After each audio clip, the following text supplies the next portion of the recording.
എല്ലാവർക്കും നമസ്കാരം. Welcome back to Niyans. Beef കറിയൊക്കെ വയ്ക്കുമ്പോൾ നമുക്ക് ബാക്കി വരുന്ന ബീഫും അതിൻ്റെ കൂടെ തന്നെ കുറച്ച് ഉരുളക്കിഴങ്ങും എല്ലാം കൂട്ടിയിട്ട് നല്ല സൂപ്പർ ടേസ്റ്റിൽ തയ്യാറാക്കിയ ഒരു സ്നാക്കിൻ്റെ റെസിപ്പിയാണ് ഇന്നത്തെ വീഡിയോയിലുള്ളത്.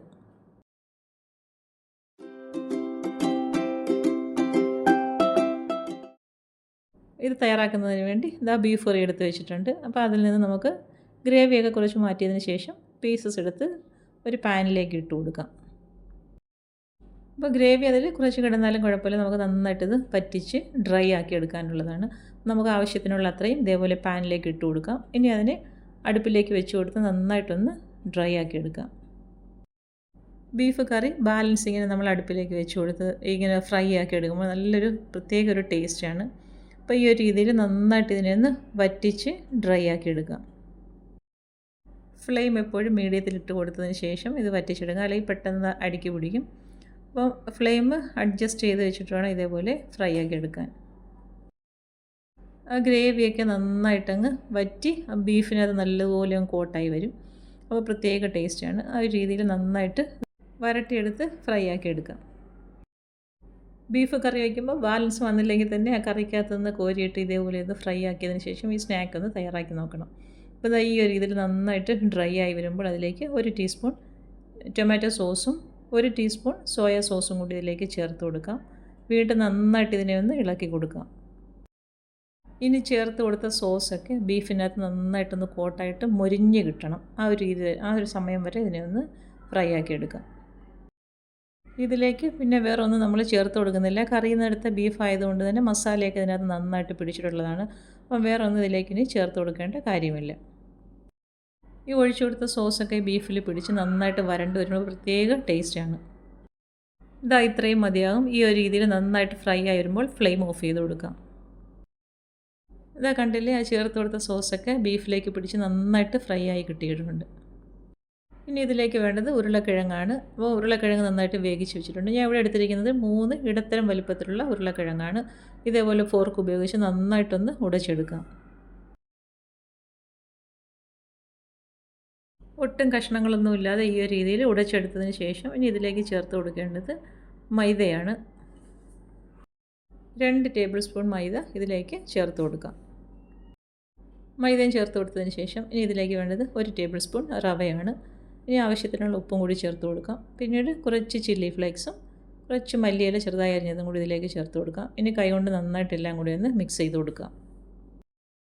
ഇതിലേക്ക് വെള്ളമൊന്നും ചേർത്ത് കൊടുക്കേണ്ട ആവശ്യമില്ല. ഉരുളക്കിഴങ്ങിൻ്റെ നനവിൽ തന്നെ ഇതെല്ലാം നന്നായിട്ട് ഇതിനെ കുഴച്ചെടുക്കാൻ പറ്റും. കുഴച്ചെടുക്കുന്ന സമയത്ത് കയ്യിൽ ഒട്ടിപ്പിടിക്കുന്നുണ്ടെങ്കിൽ കുറച്ച് വെള്ളം തടയി കൊടുക്കുക, അല്ലെങ്കിൽ ഓയിലൊന്ന് തടയി കൊടുക്കുകയൊക്കെ ചെയ്യാം.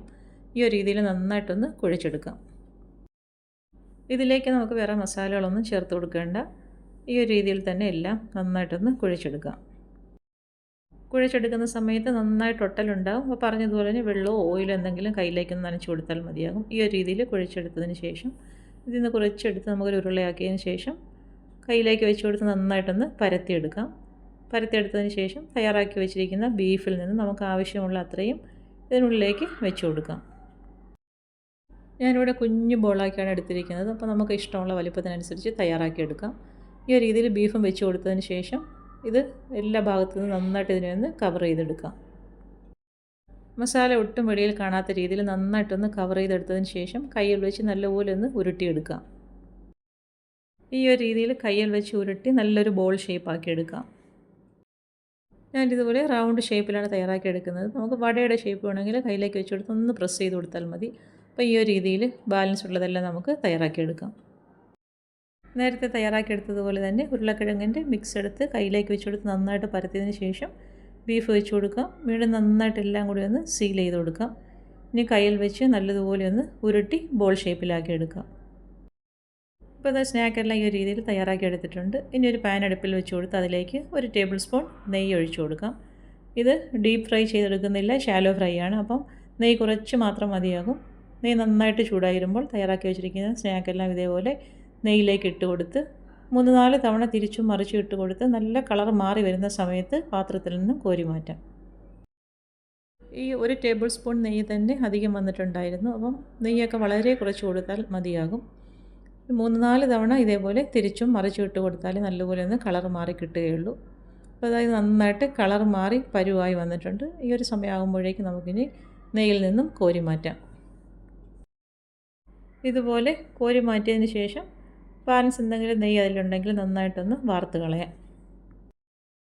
അപ്പോൾ ബീഫ് കറിയൊക്കെ വെക്കുന്ന സമയത്ത് കുറച്ച് ബീഫ് എടുത്ത് ഈ ഒരു രീതിയിൽ സ്നാക്ക് ഒന്ന് തയ്യാറാക്കി നോക്കൂ. സൂപ്പർ ടേസ്റ്റാണ്. ഈ ഒരു രീതിയിൽ നമ്മൾ തയ്യാറാക്കി വെച്ചിരിക്കുന്നതെല്ലാം നെയ്യിലേക്ക് ഇട്ട് കൊടുത്ത് ഫ്രൈ ആക്കി എടുക്കാം. ഇതാ കോരി പാത്രത്തിലേക്ക് മാറ്റി കൊടുക്കാം. വളരെ കുറച്ച് ഇൻഗ്രീഡിയൻസ് മാത്രം കൊണ്ട് നല്ല സൂപ്പർ ടേസ്റ്റിൽ തയ്യാറാക്കിയ ഒരു സ്നാക്കാണ്. കുട്ടികൾക്കൊക്കെ ഈ ഒരു രീതിയിലൊന്ന് തയ്യാറാക്കി കൊടുത്ത് നോക്കൂ.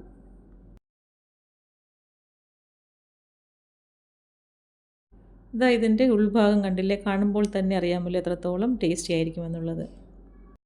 അപ്പോൾ ഇന്നത്തെ വീഡിയോ ഇത്രയേ ഉള്ളൂ. ഇഷ്ടമായാൽ ലൈക്ക് ചെയ്ത് സബ്സ്ക്രൈബ് ചെയ്ത് സപ്പോർട്ട് ചെയ്തേക്കൂ. വീണ്ടും അടുത്ത വീഡിയോയിൽ കാണുന്നത് വരെ bye from Niyans. Thanks for watching.